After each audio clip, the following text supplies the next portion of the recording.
ভাইরা আমার, বন্ধুরা আমার, যদি একজন নাস্তিক মুরতাদ লেভিনটিসকে যদি বলা হয় এই পৃথিবীতে আসছো তোমার কাজ কি, সে তখন জবাব দিবে দুনিয়াতে আসছি আনন্দ করব, উচ্ছ্বাস করব, আর এরপরে মরে যাব, তারপরে কিছুই নয়। অথচ একজন মুমিন মুত্তাকিনকে যদি প্রশ্ন করা হয় দুনিয়াতে আসছো এরপরে তোমাদের কি হবে, সে তখনই কোরআনে কারিমের একটি আয়াত বলেন, আফা হাসিবতুম আন্নামা খলাকনাকুম আবাসাও ওয়া আন্নাকুম ইলাইনা লা তুরজাউন। এই দুনিয়াতে আসার পরে দুনিয়াতে চলবো, বেঁচে থাকবো, আনন্দ করব, উল্লাস করব, আসলে প্রকৃতপক্ষে তা নয়। এরপরে আর একটা জগৎ আছে, সেই জগতের নাম হলো পরকাল। অতএব সেই জগতে আমাদেরকে উঠতে হবে, আল্লাহ রাব্বুল আলামিনের কাছে আবার আমাদেরকে ফিরে যেতে হবে। পড়ুন সুবহানাল্লাহ। ভাইরা আমার, বন্ধুরা আমার, এরপরে আল্লাহ রাব্বুল আলামিন বলেন, কাইফা তাকফুরুনা বিল্লাহি ওয়া কুনতুম আমওয়াতান ফাআহইয়াউম সুম্মা ইউমীতুকুম সুম্মা ইউহয়ীকুম সুম্মা ইলাইহি তুরজাউন। আল্লাহ রাব্বুল আলামিন বলেন, তোমরা কেমন করে আল্লাহ পাকের সঙ্গে নাফরমানি করো, যিনি তোমাদেরকে তৈরি করেছেন, আবার তোমরা মৃত্যুবরণ করবেন। তোমরা তো প্রথমে কিছুই ছিলে না, তার থেকে আল্লাহ পাক তোমাদেরকে জীবিত করলেন, তৈরি করলেন, এরপরে আবার দুনিয়া ছেড়ে বিদায় হয়ে চলে যাবে। আল্লাহ রাব্বুল আলামিন তোমাদেরকে আবার তৈরি করবেন। আল্লাহ রাব্বুল আলামিন কোরআনে কারিমের ভিতরে কত সুন্দর করে বলছেন, এই জীবনটা তোমাদের জন্য করে শেষ জীবন নয়, এরপরে আল্লাহ রাব্বুল আলামিন আরেকটা জীবন তৈরি করেছেন, তার নাম হচ্ছে আখিরাত। জোরে কোন সুবহানাল্লাহ। আল্লাহ রাব্বুল আলামিন বলেন, মিনহা খলাকনাকুম ওয়া ফিহা নুঈদুকুম ওয়া মিনহা নুখরিজুকুম তারাতান উখরা। এই মাটির থেকে আমি আল্লাহ পাক তোমাদেরকে তৈরি করেছি, আবার এই মাটির ভিতরে তোমরা প্রবেশ করবে। আমি আল্লাহ রব্বুল আলামিন যেদিন হুকুম করব, এই কবরখানা চিরে হাসরের ময়দানে তোমরা উঠবে। সুবহানাল্লাহ। সুতরাং সেই চিন্তা, আখিরাত, এই জীবনের পরে আরেকটা জীবন আছে, সেই কথা আমাদেরকে মনে রাখতে হবে। সেই জন্য ছেলেরা, ছাত্ররা, তাদেরকে আমি বলতে চাই, যারা কলেজ ইউনিভার্সিটিতে পড়াশোনা করো, আমরা কোরআনের দিকে ফিরে আসি। কোরআনের জ্ঞান যদি কোনো ছেলের, কোনো স্টুডেন্টের থাকে, সে কোনোদিন ভুল করবে না, ঠিক কিনা বলে? কলেজ ইউনিভার্সিটিতে সেই জন্য করে কোরআনের জ্ঞান চর্চা করার জন্য প্রাইমারি স্কুল থেকে ইউনিভার্সিটি পর্যন্ত আল্লাহর কোরআনের ওহির পড়াশোনা, ওহির জ্ঞান, ওহির লেখাপড়া থাকতে হবে, ঠিক কিনা বলে? সুতরাং কোনো ছেলের যদি বোঝে যে মানুষ মরার পরে তাকে কবরে যেতে হবে, হাসর আছে, মিজান আছে, পুলসিরাত আছে, সেই ব্যক্তি, সেই ছেলে কোনোদিন মদখোর হতে পারে না, ঠিক কিনা বলে? নিশাখোর হতে পারে না, তার হাতে রিভলভার থাকতে পারে না, তার হাতে গাঁজা, মদ, ইয়াবা থাকতে পারে না।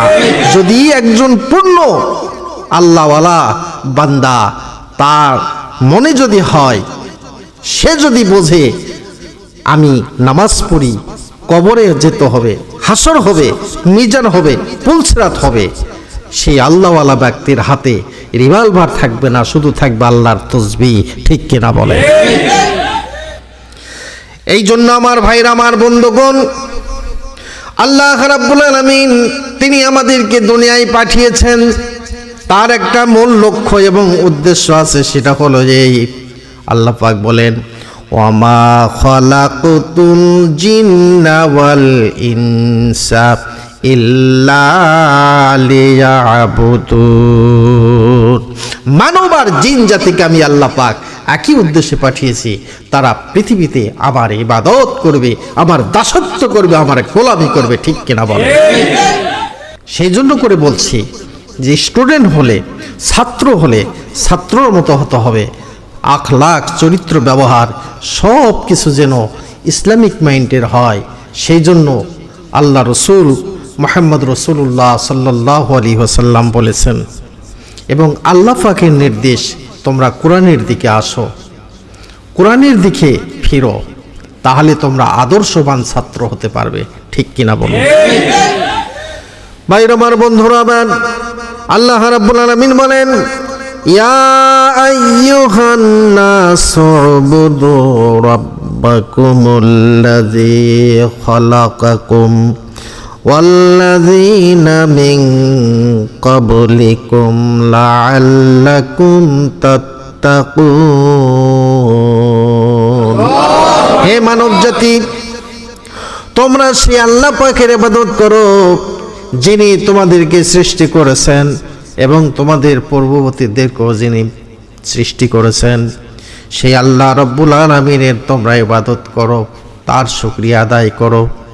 লাআল্লাকুম তাত্তাকুনের তাফসিরে ইমাম বাগবী তিনি লিখেছেন, আই লাআল্লাকুম তাত্তাকুন তাশতারিবুনা মিনাশ শিরকি ওয়াল কুফরি ওয়াদ দানাস ওয়া তাসিরু মিনাল কামিলিনাল আবিদিনা। তোমরা শিরক মুক্ত, কুফর মুক্ত, সমস্ত গুনাহ মুক্ত হিসাবে তোমরা থাকবে, আল্লাহ পাকের তোমরা ইবাদত বন্দি করবে। সুবহানাল্লাহ। সম্মানিত সুধী, এখন আসেন, যারা পরকাল, আখিরাত, দোজখ, বেহেশতকে বিশ্বাস করেন, এই সমস্ত মানুষের বিশ্বাস একমত। আর যারা প্রকৃতবাদী, তাদের বিশ্বাস আরেক মতো। মুমিন মুত্তাকিনের বিশ্বাস একমত, আর যারা নাস্তিক মুরতাদ, তাদের বিশ্বাস আরেক মতো। একজন নাস্তিককে যদি প্রশ্ন করা হয় মানুষের আদি উৎস কি, সে বলবে মানুষ আসছে বানর থেকে। তার কারণ ডারউইন, তাদের পরদাদা বলে গেছে পৃথিবীর শুরুতে ছিল পানি, আর সেই পানির থেকে কীট, কীট থেকে ব্যাঙ, ব্যাঙ থেকে বানর, বানরের লেজ 70,000 বছর পূর্বে খুলে পড়ে গেছে, 2 পায়ে দাঁড়িয়ে সে মানুষ হয়ে গেছে। নাউজুবিল্লাহ। তার থেকে মানুষের আদি উৎপত্তি, মানুষের তৈরি। অথচ একজন মুমিন মুত্তাকিনকে যদি প্রশ্ন করা হয় মানুষের আদি উৎস কি, সাথে সাথে সে তখন বলবে ওয়ালাকাদ কাররামনা বানি আদম। মানুষের আদি উৎস হলো আদম। আদম আলাইহিস সালাম থেকে দুনিয়ার মানুষের তৈরি, দুনিয়ার মানুষের উৎপত্তি। সর্বপ্রথম কারখানা হলো হযরতে আদম আলাইহিস সালাম। জোরে কোন সুবহানাল্লাহ।